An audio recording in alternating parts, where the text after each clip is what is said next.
Hey fam, welcome back to Tari's Lifestyle and Vlog, and thank you so much for stopping by. So in today's video, we're just going to be talking about a proof of address for a spouse visa application. And I'm doing this video because I had some comments about what address you should give if you're applying for a spouse visa, which I've replied to their comments, but thought I would do a video about it because sometimes I like to do videos just to respond to your comments. Okay, so if you're applying for a UK spouse visa or whatever visa category at all, the documents you provide are really important. But before I go on, my name is Tari, and on this channel we talk about UK visas and immigration. We talk about how to safely and successfully travel to the UK. We talk about life in the UK and how to successfully navigate through life as an immigrant living in the UK. So if this is your first time of coming to my channel and you like videos like this, then please subscribe,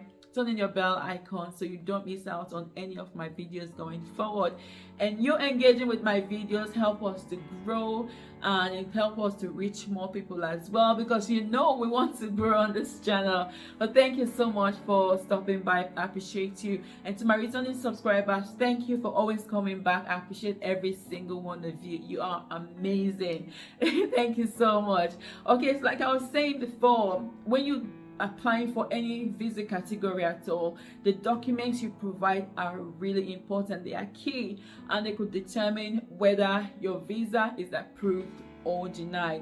So it's really important that we pay attention to the documents we are providing.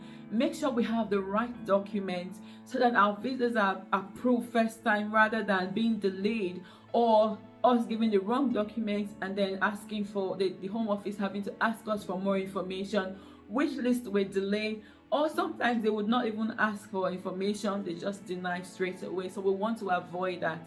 Okay, but today we're talking about the proof of accommodation, right? Okay, say for instance you're wanting to apply for a spouse visa. Maybe you are the partner in the UK and your spouse lives maybe in another country, say maybe somewhere in Africa. I'll use Nigeria because I'm a Nigerian. So maybe your spouse lives in Nigeria and you are in the UK, or maybe in India, in I don't know, somewhere in Europe, wherever, and you live in the UK. So you want to make sure that everything is correct. So the address, the proof of address you want to provide should be where you currently live. Okay, so you want to provide that address. And the question I got from one of my subscribers, Aline, I think that's what her name is, she said her partner, her husband, is wanting to move to a new apartment in the next month and then apply for the spouse visa then. Okay, my advice to her was, yes, move if you have to move. Otherwise, and if you've moved, then you want to stay in that address for a while, maybe a month, 2 months, 3 months before you put in the application.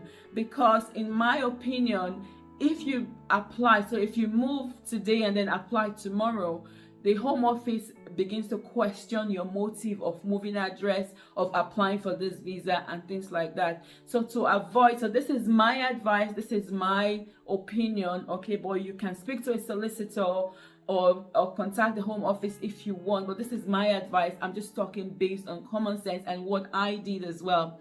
Okay, so you want to maybe move if you have to move and then apply a few months later, or apply and then move a few months later, if that makes sense. Okay, so that the address you have will not be an address that you moved into maybe 1 or 2 days. Well, you can do that.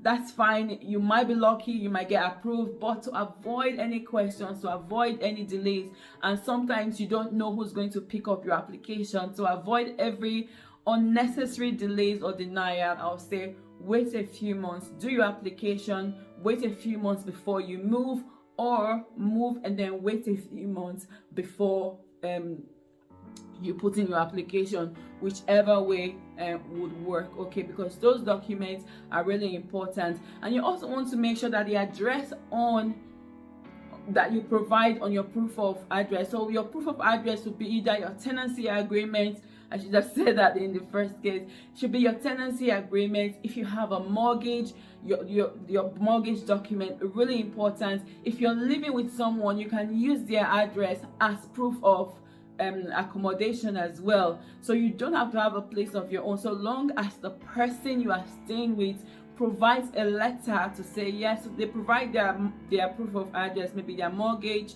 agreement, their mortgage documents, or their tenancy agreement, and then include a letter to say, okay, I'm happy for this person's spouse to come and stay with us, and then sign it.